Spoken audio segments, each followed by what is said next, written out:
പറയാം, പള്ളിയിലെ ഖതീബന്മാര് പറയൂല, പറഞ്ഞാ ജോലി പോകും. അള്ളാഹു കാക്കമാറാകട്ടെ.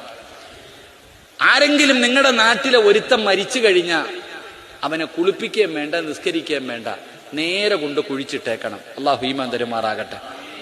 ഒരാള് മരിച്ച കുളിപ്പിക്കണോ മയ്യത്ത്? കുളിപ്പിക്കണോ മയ്യത്ത്? വേണോ? ഓന്റെ മയ്യത്ത് കുളിപ്പിക്കണ്ട. നിസ്കരിക്കണോ?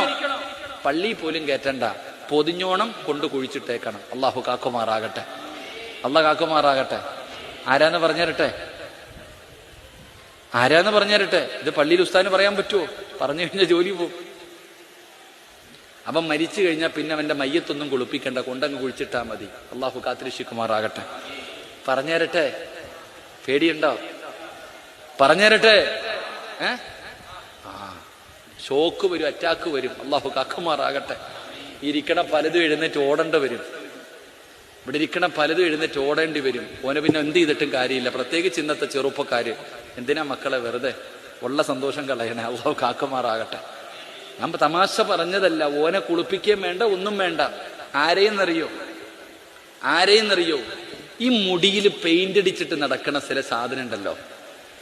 എടാ, മുടിയിൽ കറുത്ത ഈ മുടി നരച്ചതിന്റെ പേരിൽ അതിങ്ങനെ മറയ്ക്കാൻ വേണ്ടി കറുപ്പടിക്കണ കാക്കാമാരില്ലേ, പെണ്ണുങ്ങളില്ലേ, ചെറുപ്പക്കാരൊക്കെ ഇന്ന് മുടി ഇങ്ങനെ കലർത്തി വെച്ചിരിക്ക, പെയിന്റ് അടിച്ച് വെച്ചിരിക്ക.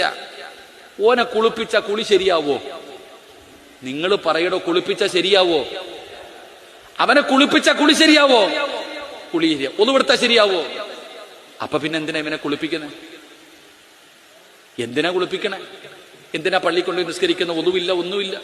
നേരെ അങ്ങ് കുഴിച്ചിട്ടാ പോരെ, നേരെ അങ്ങ് പൊക്കോളും. അള്ളാഹു കാക്കുമാറാകട്ടെ. മക്കളൊക്കെ നടക്കുന്നില്ലേ പെയിന്റ് അടിച്ച്?